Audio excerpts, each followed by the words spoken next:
ತುಂಬಾ ಹಸಿವಾದಾಗ ಕೇವಲ 3 ನಿಮಿಷದಲ್ಲಿ ಈ ಒಂದು ಯೆಲ್ಲೋ ರೈಸ್ ಅನ್ನು ನೀವು ಟ್ರೈ ಮಾಡಿ. ತುಂಬಾ ಸುಲಭ, ಟೇಸ್ಟಿ ಮತ್ತು ಫಾಸ್ಟ್ ಆಗಿ ಈ ಒಂದು ರೈಸ್ ಅನ್ನು ನೀವು ಪ್ರಿಪೇರ್ ಮಾಡಬಹುದು. ಹೌದು ಫ್ರೆಂಡ್ಸ್, ಈ ಒಂದು ಸಿಂಪಲ್ ರೈಸ್ ರೆಸಿಪಿ ನಿಮ್ಮ ಹೊಟ್ಟೆಗೂ ಮನಸ್ಸಿಗೂ ಸೂಪರ್ ಸ್ಯಾಟಿಸ್ಫ್ಯಾಕ್ಷನ್ ಕೊಡುತ್ತದೆ. ಈ ಒಂದು ಸರಳವಾಗಿ ಮಾಡುವ ವಿಧಾನವನ್ನು ನೋಡೋಣ. ಈ ಒಂದು ವಿಡಿಯೋನ ಪೂರ್ತಿಯಾಗಿ ನೋಡಿ. ಈಗ ಪ್ಯಾನ್ ಅನ್ನು ತೆಗೆದುಕೊಂಡು ಇದಕ್ಕೆ 2 ಟೇಬಲ್ ಸ್ಪೂನ್ ನಷ್ಟು ಎಣ್ಣೆ ಹಾಕಿ. ಇದಕ್ಕೆ ಸಾಸಿವೆ, ಶೇಂಗಾ ಮತ್ತು ಉದ್ದಿನ ಬೇಳೆ ಹಾಕಿ 30 ಸೆಕೆಂಡ್ ವರೆಗೆ ಫ್ರೈ ಮಾಡಿ.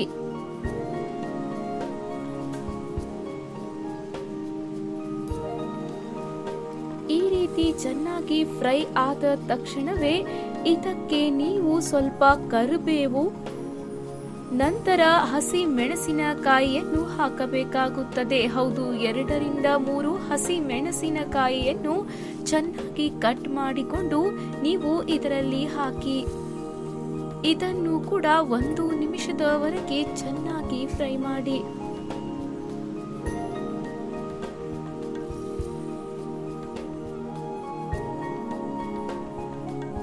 ಈ ರೀತಿ ಮಿಕ್ಸ್ ಮಾಡಿದ ನಂತರ ಇದಕ್ಕೆ ಅರಿಶಿಣ ಮತ್ತು ರುಚಿಗೆ ತಕ್ಕಂತೆ ಉಪ್ಪು ಹಾಕಿ. ಉಪ್ಪು ಹಾಕಿದ ತಕ್ಷಣ 10 ಸೆಕೆಂಡ್ ವರೆಗೆ ಕಲಿಸಿದ ನಂತರ ಇದಕ್ಕೆ ರೈಸ್ ಮಿಕ್ಸ್ ಮಾಡಿ. ನಾವು ಇಲ್ಲಿ 2 ಬೌಲ್ನಷ್ಟು ರೈಸ್ ಅನ್ನು ತೆಗೆದುಕೊಂಡಿದ್ದೇವೆ. ನಿಮ್ಮ ಮನೆಯಲ್ಲೂ ಕೂಡ ರೈಸ್ ಉಳಿದಿದ್ದರೆ ಕೇವಲ 3 ರಿಂದ 4 ನಿಮಿಷಗಳಲ್ಲಿ ನೀವು ಈ ಒಂದು ಯೆಲ್ಲೋ ರೈಸ್ ಅನ್ನು ಪ್ರಿಪೇರ್ ಮಾಡಬಹುದಾಗಿದೆ.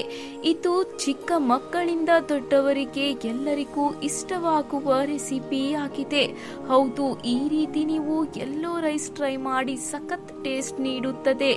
ಇದು ನೀವು ಬೆಳಗ್ಗೆ ಬ್ರೇಕ್ಫಾಸ್ಟ್ಗೂ ಕೂಡ ಟ್ರೈ ಮಾಡಬಹುದು. ಲಂಚ್ಗೂ ಮತ್ತು ಡಿನ್ನರ್ಗೂ ನೀವು ಈ ಒಂದು ರೈಸ್ ಅನ್ನು ಪ್ರಿಪೇರ್ ಮಾಡಬಹುದು. ಕೇವಲ 3 ನಿಮಿಷದಲ್ಲಿ ದಿಢೀರ್ ಆಗಿ ಆಗುವ ರೈಸ್ ರೆಸಿಪಿ ಇದಾಗಿದೆ. ನೀವು ಕೂಡ ಟ್ರೈ ಮಾಡಿ. ರೆಸಿಪಿ ಹೇಗಿದೆ ಎಂಬ ಮಾಹಿತಿಯನ್ನು ಕಮೆಂಟ್ ಮೂಲಕ ತಿಳಿಸಿ. ಈ ಒಂದು ವಿಡಿಯೋ ಇಷ್ಟವಾದಲ್ಲಿ ಲೈಕ್ ಮತ್ತು ಶೇರ್ ಮಾಡಿಕೊಳ್ಳಿ. ನೀವು ಇನ್ನೂ ಕೂಡ ನಮ್ಮ ಚಾನೆಲ್ನ ಸಬ್ಸ್ಕ್ರೈಬ್ ಮಾಡಿಲ್ಲ ಅಂದ್ರೆ ಸಬ್ಸ್ಕ್ರೈಬ್ ಮಾಡಿಕೊಳ್ಳಿ. ಮತ್ತೆ ಸಿಗೋಣ ಹೊಸ ರೆಸಿಪಿಯ ಜೊತೆಗೆ.